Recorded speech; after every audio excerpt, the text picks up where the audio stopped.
Hello dear friends, students views, एक बारी आप सब लोगों का स्वागत है हमारी इस यूट्यूब चैनल में जिसका नाम है ई टीचर।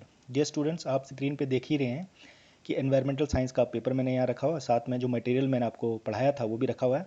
तो आज हम टेक्निकल एनालिसिस करेंगे पेपर का और मटेरियल का।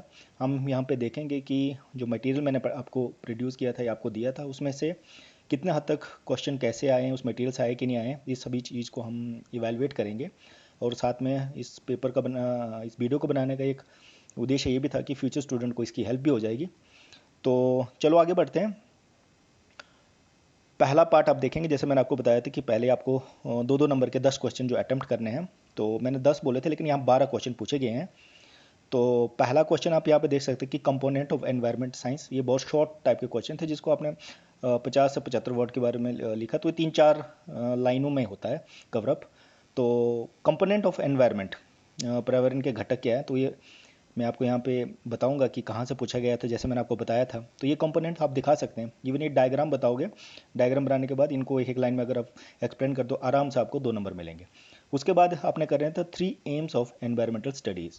तो एम्स भी हमने पढ़े थे, वो आपको मैं यहाँ बता देता हूँ कहाँ से आ रहे हैं।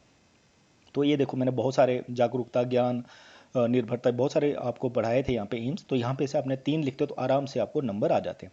उसके बाद नेक्स्ट लिखा है फूड चेन। तो फूड चेन हम आगे पढ़ते हैं, यहाँ पे मैं आपको दिखाता हूँ। फूड चेन का आप ये भी यहाँ से भी बता सकते हैं, आहार श्रृंखला जो मैंने यहाँ पे एक स्ट्रक्चर बताया कि इकोसिस्टम से कैसे हुआ है, तो ये आप यहाँ से दिया गया।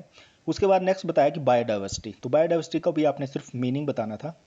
तो थोड़ा हमें कंटेंट को ढूंढना पड़ेगा अलग अलग जहाँ जहाँ पे मैंने पढ़ाया। तो ये देखो बायोडाइवर्सिटी का, आप चाहे तो इसको जो 4-5 लाइनों का स्टार्टिंग में ही लिखा है इसको आप लिख देते तो यहाँ बायोडाइवर्सिटी को आप आराम से बता सकते हो। उसके बाद मैंने यहाँ पे पढ़ाया था डेजर्टिफिकेशन, जो पूछा गया है। और डेजर्टिफिकेशन जो है वो आपके आगे जाके कॉन्टेक्ट में पूछा गया। ये देखो, सॉइल इरोजन एंड डेजर्टिफिकेशन किस प्रकार से होता है, ये भी यहाँ से पूछा गया है। उसके बाद नेक्स्ट है माइनिंग। माइनिंग कैसी है, तो माइनिंग वाला ये यहाँ पे आप देख सकते हैं कि यहाँ से ये क्वेश्चन पूछा गया है। माइनिंग की आपने यहाँ से सिर्फ डेफिनेशन जो लिखनी थी 2-4 लाइनों की, और 1-2 कारण बता देते तो एनफ था।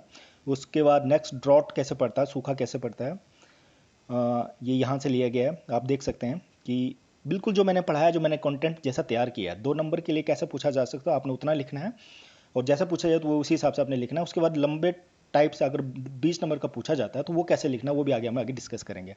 उसके बाद सोर्स ऑफ पोल्यूशन। पोल्यूशन के बहुत सारे सोर्स आपने यहाँ पे मैंने आपको बताया, चाहे वाटर पोल्यूशन हो, एयर पोल्यूशन हो, तो बहुत सारे सोर्स हैं, वो सभी सोर्स को आप यहाँ पे लिख सकते हैं। फिर एनवायरमेंटल प्रोटेक्शन एक्ट, बहुत सारे एक्ट मैंने आपको बताए थे आगे।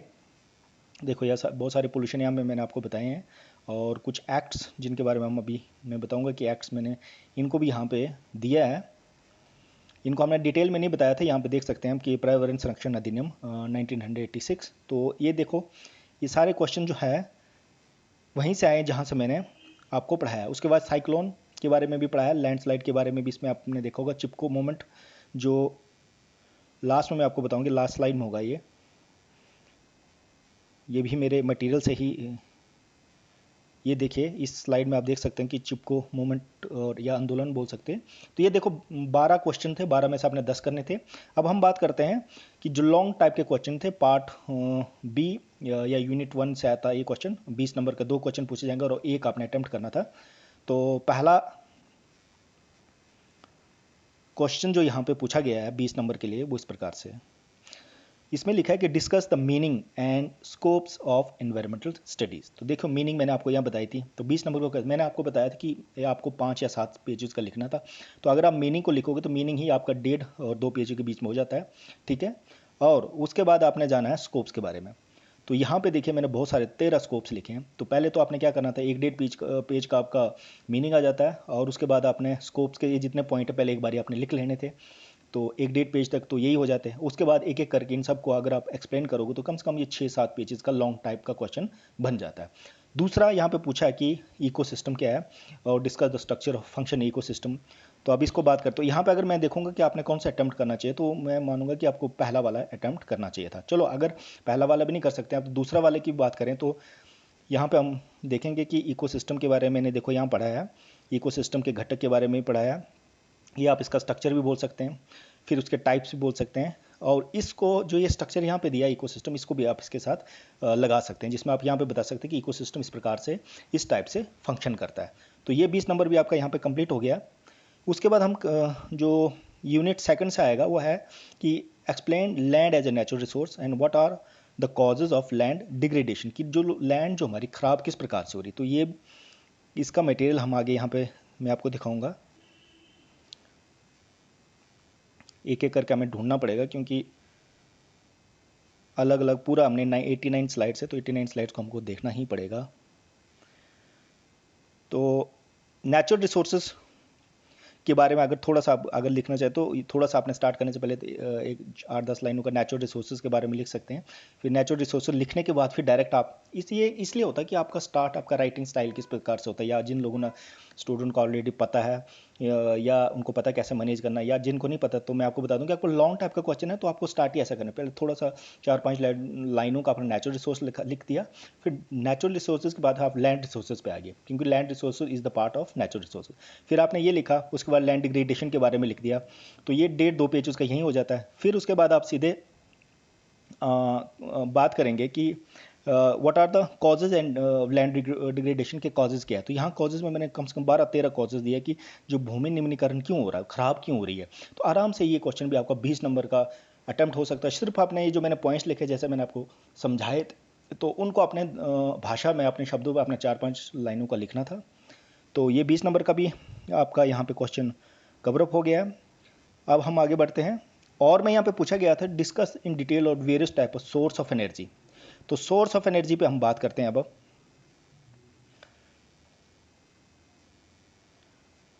Source of energy next chapter का है शायद, हाँ ये एनर्जी रिसोर्सेस आ गए। और एनर्जी रिसोर्सेस में आप या एनर्जी को ऊर्जा संसाधन के आपके 2 प्रकार से, जैसे कि रिन्यूएबल और नॉन रिन्यूएबल, अंग्रेजी और हिंदी वाले दोनों को समझाने के लिए मैं सिर्फ हिंदी वाली स्लाइड यूज़ कर रहा हूँ। जैसे कि आपको पता है कि अंग्रेजी और हिंदी दोनों में ये लेक्चर अवेलेबल था। तो देखो बिल्कुल आसान था, ये क्वेश्चन को भी आप दूसरों का अगर छोड़ोगे तो इसको भी कर सकते हैं कि एनर्जी के टाइप्स क्या हैं, या पहले एनर्जी को आपने डिफाइन करना है, फिर उसके बाद ये स्ट्रक्चर बना देना था एनर्जी का जो मैंने यहाँ पे स्ट्रक्चर दिया है, उसके बाद आपने इसके टाइप्स को एक्सप्लेन कर देना, तो आराम से 6-7 पेजेस का बन जाता है। नेक्स्ट थर्ड यूनिट की ओर बढ़ रहे हैं।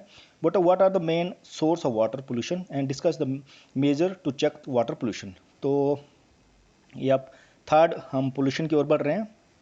तो एयर पोल्यूशन हो गया, उसके बाद ये है वाटर पोल्यूशन। देखिए वाटर पोल्यूशन को आपने पहले बताना है, इसको एक्सप्लेन करना है, उसके बाद इसके कारण क्या है, उसके बाद यहाँ के इसके जो किस प्रकार से इसको कंट्रोल किया जाता है, ये 4-5 पॉइंट मैंने यहाँ पे लिखे हैं। इवन जो प्रदूषण के प्रभाव है उनको भी आप निवारण के तौर पे लिख सकते हैं, जब आपको पॉइंट्स को घुमा फिरा के लिखना है या ज़्यादा करना है।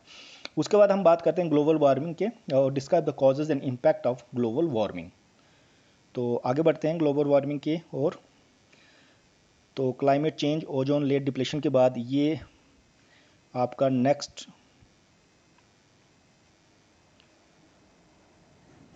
नेक्स्ट पार्ट पे आएगा शायद, आई थिंक, क्योंकि थोड़ा हमें ढूंढना पड़ेगा क्योंकि आगे पीछे है ये। नेक्स्ट डिज़ास्टर मैनेजमेंट, के बाद आई थिंक ये ग्लोबल वार्मिंग जो है हमारा पिछला जो चैप्टर है वहाँ से लिया गया, तो उसको मेरे को थोड़ा ढूंढना पड़ रहा है, इसलिए मुझे थोड़ा टाइम लग रहा है, तो be patient for that. Okay, ये आ गया एनवायरमेंटल लॉ से रिलेटेड, ये आ गया हमारा, ये है हमारा ग्लोबल वार्मिंग। देखिए जलवायु परिवर्तन और ग्लोबल वार्मिंग के बारे में दिया। देखो ग्लोबल वार्मिंग को मैंने शॉर्ट किया, पर मैं चाहता था कि ये शायद शॉर्ट या 2 नंबर का आ सकता है, लेकिन अगर आपको पास वैसे तो आप दूसरा वाटर रिसोर्स वाला अटैम्प्ट कर सकते हैं, लेकिन अगर उसको भी नहीं करें तो इसको भी कम से कम 5 पेजों का अटैम्प्ट तो कर ही सकते हैं। ग्लोबल वार्मिंग का यहाँ मैंने मीनिंग लिखा है, फिर यहाँ मैंने कम से कम 7-8 पॉइंट लिखे हैं, इसमें 2-3 पॉइंट अगर और जोड़ते हो तो ग्लोबल वार्मिंग के जो कॉजेज और इम्पैक्ट आप यहाँ पे दिखा सकते हो। उसके बाद हम नेक्स्ट 4th यूनिट की ओर बढ़ेंगे, और यहाँ पे पूछा गया है कि what do you understand by population growth. तो हम बढ़ते हैं अब पॉपुलेशन ग्रोथ की, ये 4थे यूनिट से लिया गया है।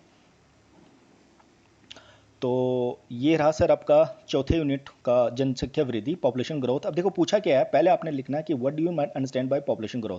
तो इसको 1-1.5 पेजेस का जो आपका मीनिंग जो मैंने यहाँ पे ब्रीफ में जो फैक्ट्स दिए हैं पहले आपने इसको लिखना है। उसके बाद वो ये बताना है कि explain the environmental impact and consequences of population growth. मतलब कहना के अर्थ ये है कि पॉपुलेशन ग्रोथ होती है, उसका इम्पैक्ट क्या होता है, एनवायरमेंट पे भी क्या होता है। तो यहाँ पे मैंने 16 पॉइंट लिखे हैं। देखो ये क्वेश्चन मुझे पता था कि ये लंबा टाइप का आ सकता है और इसको आसानी से आप लिख सकते हो। तो पहले आपने एक 1.5 पेज किसको लिखा, एक 1.5 पेजेस के इन सब पॉइंट को पहले लिख दिया, फिर एक एक करके इनको आप एक्सप्लेन करोगे तो आराम से 6-7 पेजेस का आपका ये पूरा क्वेश्चन बनता है। और साथ में कंक्लूजन लिख दोगे तो आराम से आपको 20 में से 15 से ऊपर नंबर मिल सकते हैं। तो देखो ये बिल्कुल चौथी यूनिट से ही बिल्कुल आसान था। अब अगर चाहे इसको भी कोई करना नहीं चाहे तो दूसरे पे जा सकता है, discuss the causes of flood and measure to control. तो इस क्वेश्चन को आप देखो, मैंने यहाँ पे फ्लड के बारे में शॉर्ट में लिखा था, तो मैं इसलिए लिखा था क्योंकि अगर फ्लड इन सभी जितने भी जो डिजास्टर हैं इनमें अगर डिटेल में जाएं तो ये काफ़ी लंबा हो सकता था ये पूरा यूनिट ना। तो इसमें मैंने चाहता था कि और मैं आप अटैम्प्ट करें, फिर भी अगर आप दूसरा क्वेश्चन को अटैम्प्ट नहीं करते तो इसको कर सकते हैं क्योंकि मैं डिजास्टर के बारे में यहाँ लिखा हुआ है। अब मेन था कि कॉजेज और इम्पैक्ट क्या था। डिजास्टर के बड़े सारे जो फ्लड के बड़े सारे कॉजेज हैं बहुत ज़्यादा, जैसे डैम बनाना, अधिक से ज़्यादा तो वर्षा हो जाना, बहुत सारे ऐसे कारण हैं जो आप अगर आप इन्वायरमेंट साइंस इतना अगर आपने मेरा पूरा लेक्चर सुना तो आराम से आप इसको अटैम्प्ट कर सकते हैं और इसके इम्पैक्ट बता सकते हैं। तो डियर स्टूडेंट आप देख सकते हैं कि ये सारे जो क्वेश्चन थे चारों यूनिट के, खासकर 20 नंबर के, वो बिल्कुल साधारण भाषा, मतलब और वाला क्वेश्चन तो आप आराम से अटेम्प्ट कर सकते थे। पर फिर भी बहुत सारे स्टूडेंट ने बोला कि पेपर टफ था। वो इसलिए था कि जिन लोगों ने लेक्चर को पूरा सुना नहीं होगा, एक कारण हो सकता है। दूसरा, जिन बच्चों की अभी राइटिंग स्किल्स उतनी अच्छी नहीं है, जो अभी मतलब अपने शब्दों में जो है जो उन्होंने समझा उसको बयान नहीं कर सकते, तो ऐसी स्थिति में वो स्टूडेंट ने भी फेस किया होगा, प्रॉब्लम फेस की होगी लिखने में, क्योंकि होता है जिसने की नहीं होती प्रैक्टिस। हमें शुरुआती तौर में मेरे को भी बहुत ज़्यादा प्रॉब्लम आती थी। लेकिन एक बार जब चीज़ों को आप लैंग्वेज में कमांड बना देते हो, चाहे वो अंग्रेजी में लिख रहा हो हिंदी में, आपकी कमांड बहुत इंपॉर्टेंट करती है। इसलिए कई स्टूडेंट ने मुझे पूछा भी था कि सर पेपर को अंग्रेजी में लिखें हिंदी में लिखें। उसी भाषा में लिखो जिसमें आप ऑलरेडी पेपर दे रहे हो और जिसमें आपकी कमांड अच्छी है लिखने में, जिसमें आप जो आपने समझा वो अपने शब्दों में आप लिख सको। तो पूरा पेपर का ये एनालिसिस हो गया। मुझे थोड़ा सा एक डर वो भी था कि जो 2-2 नंबर के आएंगे क्वेश्चन वो शायद टिपिकल भी आ सकते हैं या आउट ऑफ सिलेबस आ जाएं। लेकिन मैंने आपको एक एक करके बताया कि सारे के सारे जो 2-2 नंबर के थे वो जो मैंने पढ़ाया है उसी में से आए हैं। उसको आपने कैसे लिखना, कैसे प्रेजेंट करना था, मतलब दैट डिपेंड्स ऑन यू। तो डियर स्टूडेंट इसी प्रकार से पूरा एनालिसिस हो चुका है, टेक्निकल एनालिसिस हो चुका है हमारे मटेरियल जो हमने तैयार किया था उसका, और ये पेपर जो पूछा गया था। तो होपफुली थोड़ा इसमें कुछ चीज़ अगर कमी रही होगी उसको हम आने वाले जो नेक्स्ट ईयर के स्टूडेंट्स आएंगे उनके लिए हम इम्प्रोवाइज़ करेंगे।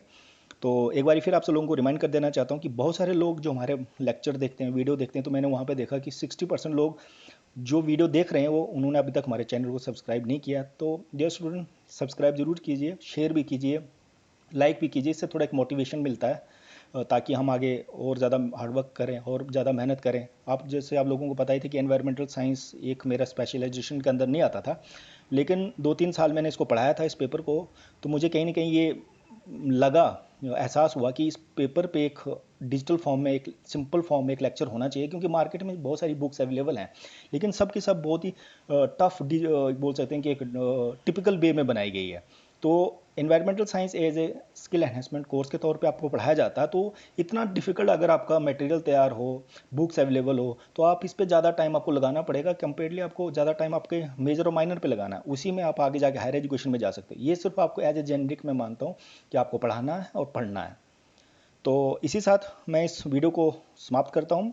तो फिर भी मिलेंगे नेक्स्ट आने वाली वीडियो में।